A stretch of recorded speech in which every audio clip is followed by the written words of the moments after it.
League ஆயிடுச்சு நீங்க கூட பரப்பிக்கிட்டே போனீங்கன்னா அது எங்க போய் முடியும்? இப்போ கூட அந்த வீடியோவில் பேசும்போது நீங்க திட்டலாம், என்னடா நீங்க மட்டும் என்ன பண்றீங்க, அதை பத்தி பேசுறீங்க அப்படின்ட்டு.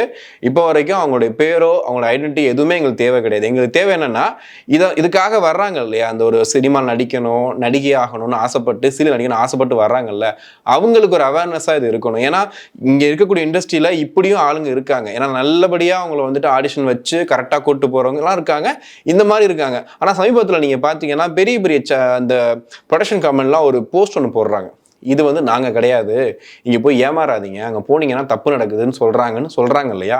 அது காரணமே இந்த மாதிரியான நாய்ங்க தான், இதுங்க பண்ணுற வேலை தான். எனக்கு என்ன இதில் பெருசாக இருக்குன்னா, ஹீரோயின் ஆகணுன்றதுக்காக வந்த எத்தனையோ காம்படிஷனில் வர்றாங்க, வந்தவங்களை இவ்வளோ கேவலமாக நடத்தி தான் நீ ஹீரோயின் ஆக்கணுமா? இவங்களும் இவ்வளோ பண்ணி தான் ஹீரோயின் ஆகணுமா? அப்படி என்ன கிடைச்சிட போகுது? அப்படி என்ன சீரியல் வந்துட்டு உலகம் ஃபுல்லாக பார்க்க போகிற சீரியலா? அதனால எவ்வளோ லட்சம் கிடைச்சிட, எவ்வளோ கோடி கிடைச்சிட போகுது? எனக்கு அதுவே வந்து ரொம்ப தப்பாக இருக்குது.